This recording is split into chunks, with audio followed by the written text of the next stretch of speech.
Fantasy football today is a billion-dollar business with several money incentives including betting, playing in money leagues, people buying TV packages to keep up with their teams, and also purchasing merchandise.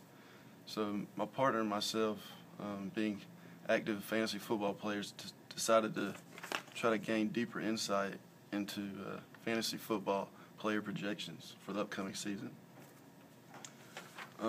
We had to make several assumptions going in, including only looking at skill positions: quarterback, running back, wide receiver, and tight end. We decided to use the ESPN standard scoring format, a standard 12-team league, and 16 draft rounds. One significant assumption we had to make was that we wouldn't be able to consider rookies until after the actual draft occurred.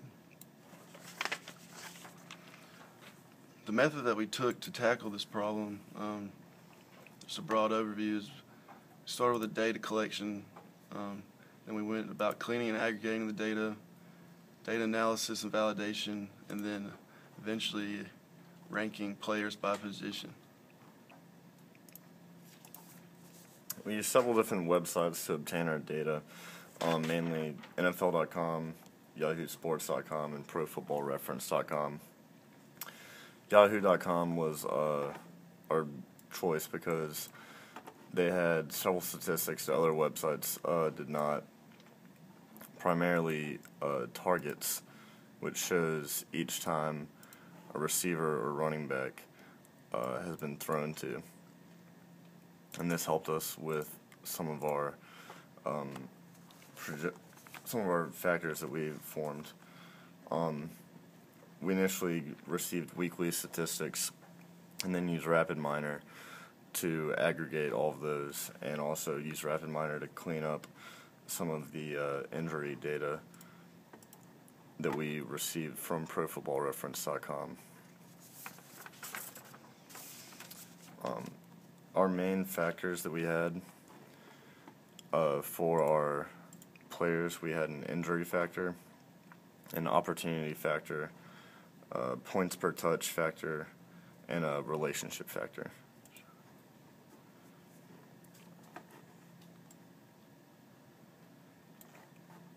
As you can see right here, we have the standard scoring value for quarterbacks, and this is used essentially just on ESPN standard scoring values, and the injury values we obtained from here, and each of these has a certain percentage to go along with it. So P, which means probable, means a player has a 75% chance of playing.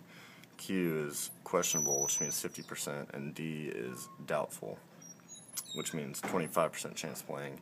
And O, IR, and PUP is all means they will not play in the game, and so they had 0 chance of playing. And we clean the data to make it look like this. And so it gives us essentially a expected value of how often that player is going to be on the field. When we calculated our opportunity factor, for example, for running backs, it's essentially a ratio of how much that player is a part of the offense. And so a running back would have the amount of targets, which is how often they were thrown to, or how many times they were thrown to, plus their number of rushing attempts, divided by the number of games they played that season, and then that divided by the team's total passing attempts plus rushing attempts divided by 16, which is the number of regular season games. And points per touch is essentially just what it sounds like. The amount of points a player scored throughout the season divided by how many times they touch the ball. So in a running back instance, it would be receptions plus rushing attempts. And one of the more interesting factors we had was a relationship factor, which for the quarterback, we took the ranking of the team's top 3 rated wide receivers and averaged their ranks, and then the top tight end rank for each team, and put that into the weight of factors. So the standard injury would be 0.7 and then plus 0.1 for the opportunity. This is all for quarterbacks, and then 0.1 for receiver rank, and then 0.1 for tight end rank. And we decided to rank all of the players by position.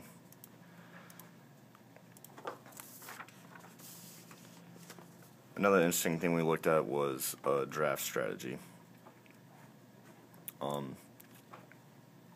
We went on to fantasyfootballcalculator.com, and they had,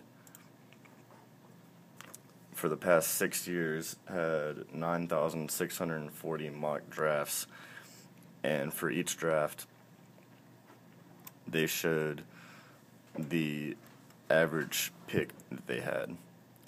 And so, in this case, in 2012, Adrian Peterson, his average pick was 1.01, which essentially means nearly every time he was picked first. And we took these values over the past 6 years and averaged when these players were taken and essentially what position was taken. And so we found that nearly all the time, the top 7 picks are always running backs. And then on the 8th pick, normally a wide receiver is taken, and then a quarterback, and so on. And we have this listed for a total of 191 spots, which is broken down into 30 quarterbacks, 65 running backs, 75 receivers, and 21 tight ends.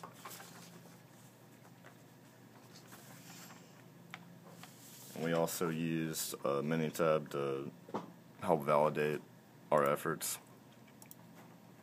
We analyzed positional rankings and compared our rankings to some of fantasy football league experts such as Matthew Berry, and we used that to take the seasons of 2010, 2011, and compared it to this past season, 2012 results, compared to Matthew Berry's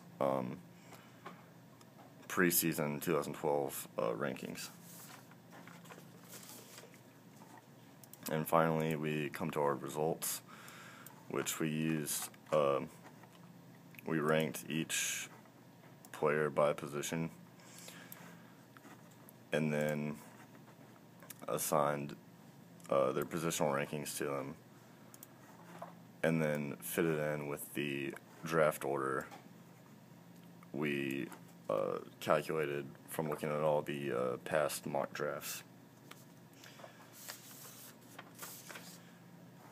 And this is our project. There's still a little more analyzing to be done, really only for the unrestricted free agents, because we don't know where they're going yet and what teams they might end up on, and also where the rookies will be drafted. But we're very happy with our results, and hope they turn out well.